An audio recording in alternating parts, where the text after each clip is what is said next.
Ever wonder where the story of David and Goliath actually comes from? It's more than just a simple tale of a small guy beating a big guy. It's a story packed with history, courage, and a whole lot of drama. Let's rewind the clock about 3,000 years to ancient Israel.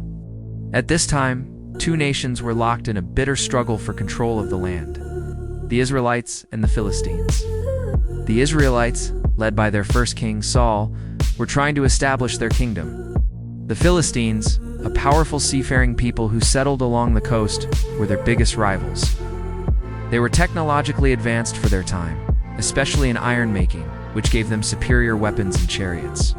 The conflict between them wasn't just a single battle. It was a long, grinding war for dominance. The Philistines were constantly pushing eastward, trying to expand their territory into the Israelite heartland.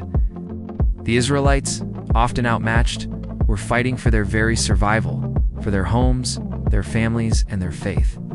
The tension was at an all-time high. Now, imagine this scene: the Valley of Elah, a strategic piece of land separating the two armies. On one hill, the nervous Israelite army is camped. On the opposite hill, the confident, well-equipped Philistine army stands ready. For 40 long days, a stalemate. Neither side wanted to charge down into the valley and up the other side, which would be a huge tactical disadvantage. They were stuck, glaring at each other across the valley, waiting for something or someone to break the deadlock. And that's when the Philistines decide to change the rules of the game. Instead of a full-scale bloody battle, they propose a one-on-one fight, champion versus champion. They send out their greatest warrior, a man who would become a legend of fear. His name was Goliath of Gath. Goliath wasn't just a soldier. He was a giant, a one-man army. The ancient texts describe him as being over 9 feet tall. He was covered head to toe in bronze armor, weighing more than 100 pounds. He carried a massive bronze javelin, and his spear was so thick, its iron point alone weighed 15 pounds. He was the ultimate weapon, a symbol of Philistine power and military might.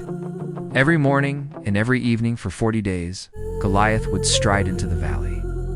His voice would boom across the hills, mocking the Israelites and their God. "Why come out and line up for battle?" he'd roar. "Choose a man and have him come down to me. If he is able to fight and kill me, we will become your subjects. But if I overcome him and kill him, you will become our subjects and serve us." The effect was devastating. The Israelite army, including King Saul himself, was terrified. No one dared to face him. The morale of the entire nation was collapsing.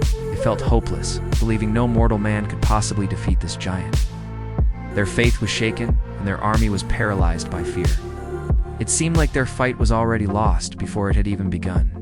And it's right here, in this moment of absolute despair, that our hero enters the story. Not a soldier, not a king, but a young shepherd boy from Bethlehem, sent by his father to bring food to his older brothers on the front lines. His name was David. He was the youngest of 8 sons, and his job was to watch the sheep. He arrives at the camp just in time to hear Goliath's daily taunt, and he sees the fear in the eyes of the Israelite soldiers. But David sees things differently. He's not looking at Goliath's size or his armor. He's looking at the insult to his people and his God. He can't believe that everyone is so afraid. He famously asks, "Who is this uncircumcised Philistine that he should defy the armies of the living God?" It's this shepherd boy, with no armor and no military training, has something no one else in the Israelite army has: unwavering faith and courage that is unbased on his own strength.